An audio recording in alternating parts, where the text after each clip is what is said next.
St. Ives commercials and that stuff, you know, led me to hook up with Gary Gray. Gary Gray. F. Gary Gray, who directed Friday and directed, you know, It Was a Good Day video. He directed Straight Outta Compton. He's a legend. Yeah, Gary Gray. I met him through Dub C, but shout out to Dub C. We was able to use Gary and do some commercials. Gary did a short film which made it where New Line accepted him as the director to Friday. So that's a long story short. But no, it was just a pay for hire thing. And we was glad to do it. You know, we wasn't even thinking about, you know, the beer or the liquor business. You know, we was just thinking about trying to be the best rappers in the world. And so it was just a great opportunity to not only do those. I got my directing debut doing the St. Ives commercial before I did even one of my videos. So, you know, it was just a great experience all around. And those things, you know, I think they had Wu-Tang, they had Biggie do one of them or two. So it was a thing where it spread the brand all through the country. The reason it was different because now the commercial was a little different from when you did it. You actually got paid. Now they do liquor commercials on Instagram where they just might send somebody a package. They wasn't getting what you get. They don't get paid. They just be doing some that's the new commercial. Yeah. Like to pour a drink, whatever. But now I want to go to something, you know, shout out, rest in peace to Easy.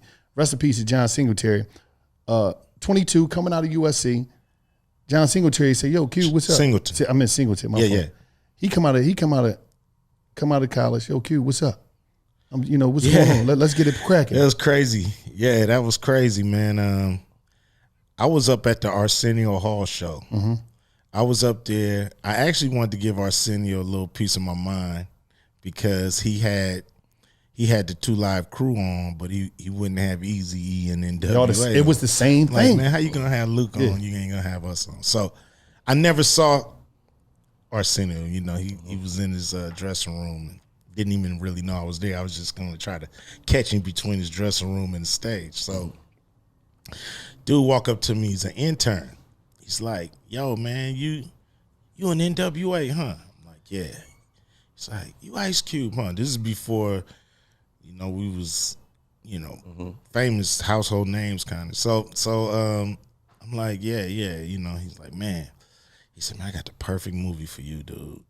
I'm like, what? You got the perfect movie for me? I'm like, for one, I'm not an actor, so I'm looking at him like he crazy because it was just unusual for somebody to walk up to a rapper talking about, I want you to act, you know, back then. So I was like, whatever, man, what's happening? You know, so he was just telling me about the movie.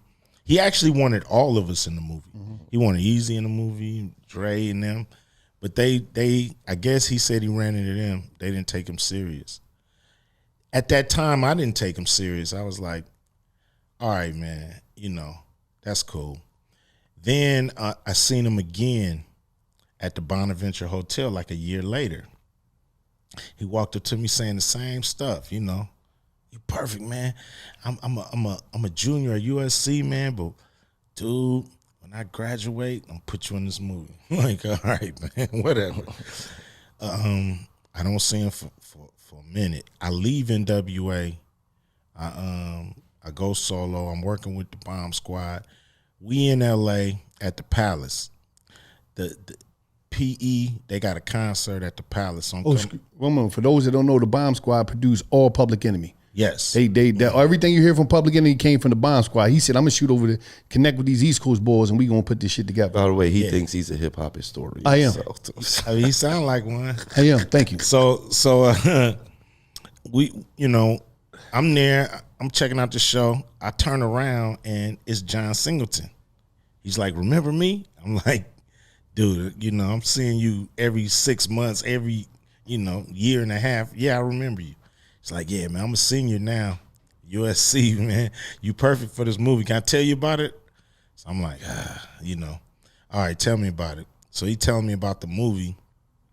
I'm halfway paying attention. And I look around and everybody leave. You know, the place empty, parking lot empty. It's just me and him in there.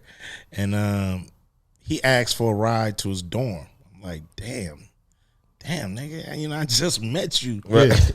And I need a ride. And you want a ride? Nigga, you just told me you gonna put me in a movie and I gotta drop you the fuck off at your door. I ended up dropping him off, man. I'm like, man, you know, if I don't see that dude again, then, you know, he keep telling me the same story. Year later, manager Pat Charbonnet come in and say, somebody want to put you in a movie. I'm like, what? I'm not an actor, you know, so this is out of the blue. This is a lot of time in between, so I don't know what the hell she talking about. She throw a script in front of me. She said, go read these on Thursday. It was Tuesday. I threw that script in my back seat, put the paper in my pocket, just went on to the house. So on Thursday, I show up. I pull the thing out of my pocket. I read the little lines. I go in there, and I think I'm going to see these white people in here to make this movie that they want me in. I don't even know what it's about. I'm like, I walk in, it's John there. John's a legend. He's sitting there saying, remember me? I said, damn, Determined. you. He said, I told you. I'm going to put you in a movie. I'm getting my movie made. I want you to be in it. You ready to audition? I'm like, yeah. So I go audition, and I'm terrible. I mean, I suck. I'm reading it. I can't get the flow. And he just look at me. He's like, man.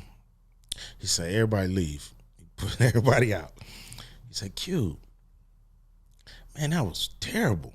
Did you read my script? I said, nah, I didn't read it, man. I didn't even know it was you. I was like, I thought it was some white people gonna be in here. He said, man, go home, read my script, and come back. I'm gonna give you one shot at this, man. I'm gonna give you one more shot. I hope you better than you was today after you read this. So I go home and I read it, and it's Boys in the Hood. So I'm like, damn, this is a script about our neighborhood. This is how we grew up. What the hell? This is a movie? Is this movie worthy? I'm asking Kim, my wife. I'm like, is this movie worthy? She like, I guess shit, they making a movie. I'm like, damn, this shit is crazy. And it's real. Read it. I'm told her to read it. You know, and so I'm hype. I go back up there, and I killed the audition that time. He like, oh, man, whew. He said, well, I was going to have to fire you before you even got started. This the man that you just dropped off in the car to him. Yeah, a year ago. So you know, long story short, man, that dude became my mentor in the game, helped me actually become a screenwriter. He helped me direct. He helped me produce. Every time I needed some advice, I would call him because he went to school. He went to all this. I didn't go to none of that stuff, so I would lean on him, and he was always gracious. And, man, I miss that dude, man. He was one of the realest on the set. Even at a young age, he wouldn't let them people tell him what to do and how to make his movie.